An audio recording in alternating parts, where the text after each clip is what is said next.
শেখ হাসিনা সবচেয়ে বেশি পছন্দ করতো মানুষের রক্ত। মানুষের রক্ত ঝরলে সে আরো উন্মাদনায় সে নেচে উঠত।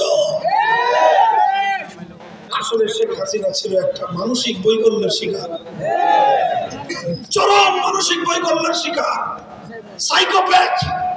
তার এই রোগে আক্রান্ত ছিল সে।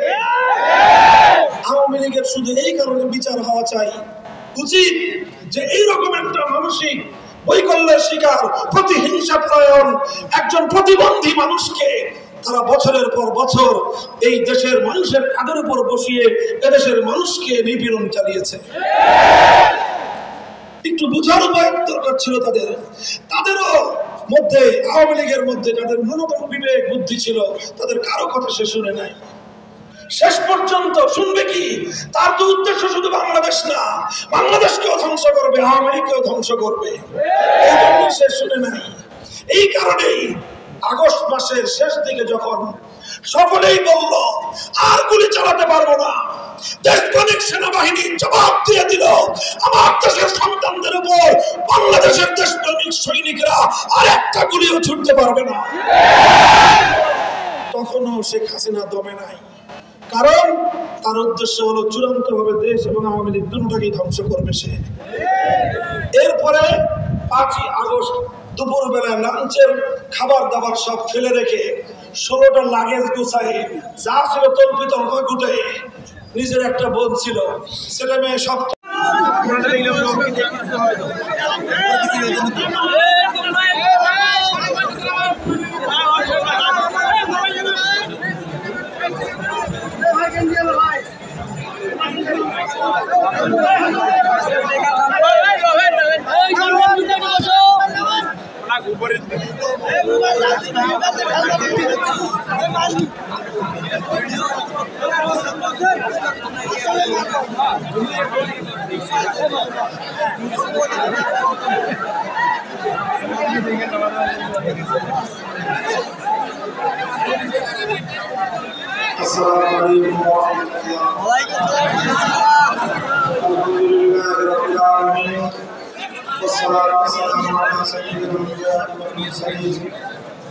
وعلى آله وأصحابه ومن تبعهم ودعا بدعوتهم إلى يوم الدين. أما بعد، أعوذ بالله من الشيطان الرجيم. بسم الله الرحمن الرحيم. وعلى الله الذين آمنوا منكم وعملوا الصالحات ليستخلفنهم في الأرض كما استخلف الذين من قبلهم. صدق الله العظيم. বাংলাদেশ খেলাফত মজলিস আজকের এই গণসমাবেশে সভাপতি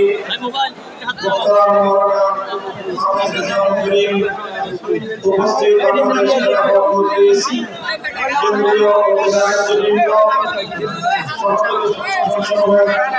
নেতৃবৃন্দ, বিভিন্ন থানা ও তৃণমূল পর্যায় থেকে সমবেত সংগঠনের নেতাকর্মী, সর্বস্তরের তৌহিদি জনতা ও সম্মানিত দিনাজপুরবাসী, সর্বপ্রথম আজকের এই সম্মেলনে দাঁড়িয়ে আমি আল্লাহ রাব্বুল আলামিনের শুকরগুজারি আদায় করছি, যে মহান রব্বুল আলামিন বাংলাদেশের মানুষের উপর বুকের উপর জগদ্দল পাথরের মতো চেপে বসা জালিম স্বৈরাচারী যুগের ফেরাউন জালিম শাহী শেখ হাসিনাকে উৎখাত করে দিয়ে এদেশের মানুষকে মুক্ত বাতাসে বিশ্বাস গ্রহণ করার সুযোগ করে দিয়েছেন। সে রব্বুল আলামিনের শুকরগুজারি আদায় করি। আল্লাহুম্মা লাকাল হামদু ওয়া লাকাশ শুকর।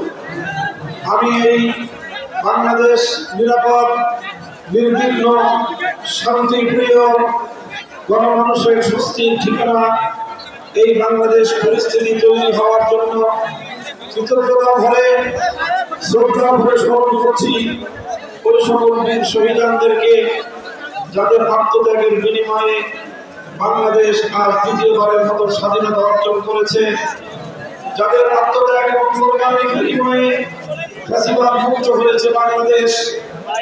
সেই 2009 সালের বিডিআর বিদ্রোহের নামে 57 জন দেশপ্রেমিক সেনা কর্মকর্তা 2013 সালে নন্দিত মুফাসসিরে কোরআন আল্লামা আব্দুল্লাহ হোসেন সাঈদী রাহিমাহুল্লাহর বিরুদ্ধে সাজানো নাটকের মামলা মৃত্যুদণ্ডের রায় ঘোষণার প্রেক্ষিতে নেমে আসা প্রতিবাদী জনতা কোরআন প্রেমিক শহীদ জনতাকে স্মরণ করছি 2013 সালের 5ই মে শাপলা চত্বরে আল্লাহর নবীর ইজ্জতের হেফাজতের জন্য সমবেত বীর শহীদান হেফাজতে ইসলাম বাংলাদেশের নবী প্রেমিক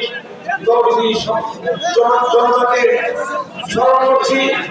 2014-15 সালের দিকে বাংলাদেশে একদফা নির্বাচন করে জনগণের ইচ্ছা এবং অভিপ্রায়ের বিরুদ্ধে বাংলাদেশকে পরিচালনা করার আসল উদ্দেশ্যে শেখ হাসিনা কর্তৃক খুনের শিকার বিভিন্ন বিরোধী পথের নেতা কর্মীদেরকে স্মরণ করছি। 2021 সালে বাংলাদেশের স্বাধীনতা সুবর্ণ জয়ন্তী পালনকালে বাংলাদেশের মাটিতে নরখাত মুসলমানদের খুনি গুজরাটের কসাই নরেন্দ্র মোদীকে আমন্ত্রণ জানিয়ে মুসলমানদের পবিত্র ভূমিকে অপবিত্র করার জন্য নেমে আসা হেফাজতে ইসলামের প্রতিবাদী জনতার উপর বুলেটের আঘাত করে এই 25-30 জন হেফাজতের নেতা কর্মীকে শহীদ করা হয়েছে তাদেরকে সর্বশেষ 2024 সালের জুলাই এবং আগস্ট মাসে ছাত্র জনতার বিপুল উৎসাহ এবং উদ্দীপনা অংশগ্রহণের মধ্য দিয়ে গড়ে ওঠা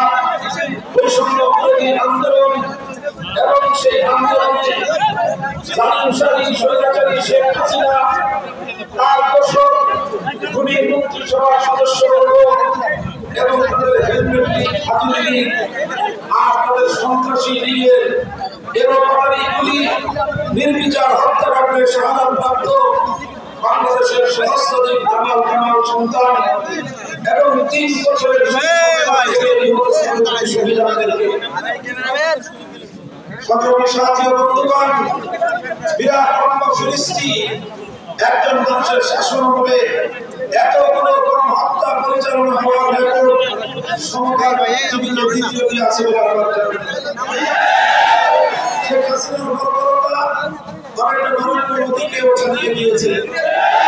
শেখ হাসিনার বর্বরতা ওই জালিমশাহী ইসরায়েলের বর্বরতার সঙ্গে অনেকটা সামঞ্জস্যপূর্ণ। যখন ইসরায়েল ফিলিস্তিনি মানুষের উপর হত্যাযজ্ঞ চালায় সেই একই সঙ্গে পাল্লা দিয়ে শেখ হাসিনা বাংলাদেশের শান্তিকামী মানুষের উপর দমন বিরোধ চালিয়েছে।